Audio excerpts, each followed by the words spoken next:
رمضان تو ایسا مہینہ ہے جس میں اللہ تعالیٰ خود پکار پکار کر کہہ رہے ہوتے ہیں کہ ہے کوئی مغفرت مانگنے والا، ہے کوئی مجھ سے میری رحمت مانگنے والا. تو رمضان میں نا دعائیں مانگنے پر اپنی جان لگا دیں. مجھے پتہ ہے بہت سارے لوگ ہیں جو اللہ تعالیٰ کی رحمت سے مایوس ہیں.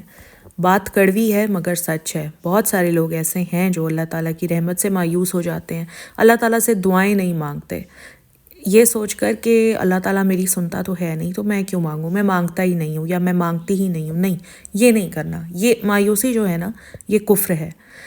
اللہ تعالیٰ جو ہے نا وہ انسان کے گمان کے ساتھ ہے. آپ اللہ کے بارے میں اچھا سوچیں گے اچھا ہی ہوگا، اور اگر آپ سوچیں گے اس طرح تو پھر اچھا کیا ہونا ہے آپ کے ساتھ. سب سے بہتر بات تو یہ ہے کہ آپ جو بھی اللہ تعالیٰ سے مانگنا چاہتے ہیں نا، آپ اس کی ایک لسٹ بنا لیں. شاید بات آپ کو کچھ عجیب لگے گی مگر میں تو ایسے ہی کرتی ہوں، اور آج میں نے لسٹ بنا بھی لی ہے. جو میں نے اللہ تعالیٰ سے مانگنا ہے وہ لسٹ بنا لیں، اور بس کل سے رمضان شروع ہو رہا ہے، ڈھیر لگا دیں اللہ تعالیٰ کے سامنے اپنی دعاؤں کا.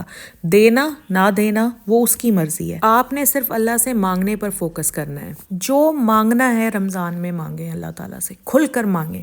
کسی کے پاس اپنا گھر نہیں ہے، مانگیں اللہ تعالیٰ سے. کسی کے پاس اولاد نہیں ہے، مانگیں اللہ تعالیٰ سے. کسی کے پاس پیسہ نہیں ہے، مانگیں اللہ تعالیٰ سے.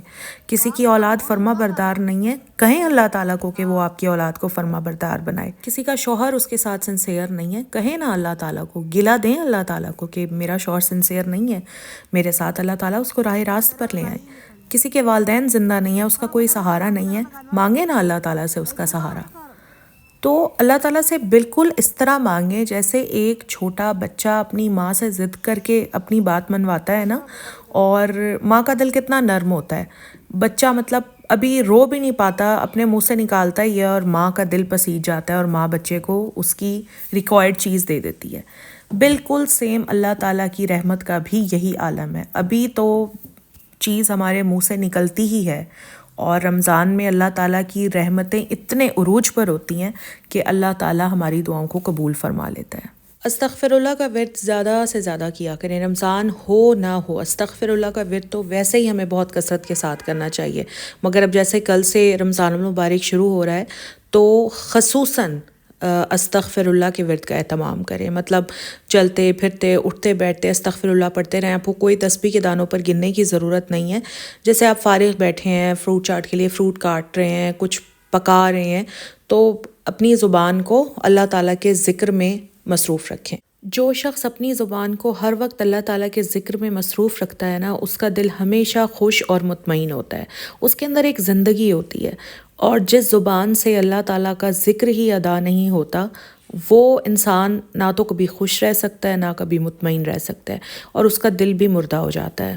روزہ رکھنا بذات خود ایک عبادت ہے، لیکن اگر روزے کے ساتھ ساتھ اس میں ذکر الہی بھی شامل ہو جائے تو اس روزے کا اجر و ثواب کئی گنا زیادہ بڑھ جاتا ہے. ایک تسبیح آپ کو بتا رہی ہوں، یہ آپ نے کل پہلے روزے سے شروع کرنی ہے اور 30ویں روزے تک آپ نے اس کو کرتے رہنا ہے. مطلب پورے 30 روزے آپ نے اس تسبیح کو کرنا ہی کرنا ہے. سبحان اللہ و بحمدہ سبحان اللہ العظیم. آپ نے ڈیلی یہ 100 بار پڑھنا ہے.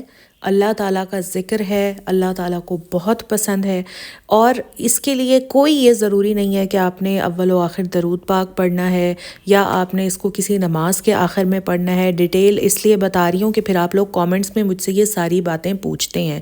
پورے دن میں کسی بھی وقت 100 بار آپ نے یہ تسبیح کرنی ہے. اللہ تعالیٰ کو یہ تسبیح بہت پسند ہے. 30 روزے ڈیلی آپ نے یہ تسبیح 100 بار پڑھنی ہے. حضرت ابو ہریرہ رضی اللہ تعالیٰ عنہ سے روایت ہے کہ رسول پاک صلی اللہ علیہ وآلہ وسلم نے فرمایا کہ جو بھی دن میں 100 بار اس تسبیح کو پڑھے گا، اللہ تعالیٰ اس کے تمام گناہ معاف فرما دیں گے، چاہے وہ سمندر کے جھاگ کے برابر ہی کیوں نہ ہوں. اگر آپ کسی خاص مقصد میں کامیابی حاصل کرنا چاہتے ہیں تو تب بھی آپ یہ تسبیح کر سکتے ہیں. وہی رمضان کے 30 دن آپ نے یہ تسبیح کرنی ہوگی، اور اگر رمضان نہیں بھی ہے تب بھی آپ 30 دن تک ڈیلی یہ تسبیح کریں گے کسی خاص مقصد میں کامیابی کے لیے. اس کے علاوہ کوئی کام ہے آپ نے شروع کیا ہوا ہے مگر اس میں مشکلات آ رہی ہیں، اٹکا ہوا ہے، تو بھی آپ یہ تسبیح کریں گے 30 دن کے لیے. ڈیلی 100 بار پڑھنا ہے، اور ہر بار تسبیح کرنے کے بعد اللہ تعالیٰ سے آپ اپنے مقصد میں کامیابی کے حصول کے لیے دعا کریں گے. تمام مسلمان جو پاکستان میں ہیں یا پاکستان سے باہر دنیا کے کسی بھی خطے سے مجھے دیکھ رہے ہیں، سب کو دل کی گہرائیوں سے بہت بہت میں رمضان کی مبارکباد دیتی ہوں۔ رمضان کی اپنی ہی رونق، اپنی ہی رنگینیاں ہوتی ہیں، مسجدوں میں بھی، گھروں میں بھی۔ اللہ تعالی ہم سب کو رمضان کی رحمتیں اور برکتیں سمیٹنے کی توفیق عطا فرمائے، آمین ثم آمین۔ بس یہ تھا میرا آج کا ولاگ۔ اگر آپ لوگوں کو تھوڑا سا بھی اچھا لگا ہے تو پلیز میرے ولاگ کو لائک کریں۔ اگر آپ میرے چینل پر آج فرسٹ ٹائم آئے ہیں تو میرے چینل کو سبسکرائب بھی کر لیں، اور انسٹاگرام ہینڈل میں ڈال رہی ہوں ڈسکرپشن میں، انسٹاگرام پر مجھے فالو کر لیں۔ اپنا خیال رکھیں، اللہ حافظ۔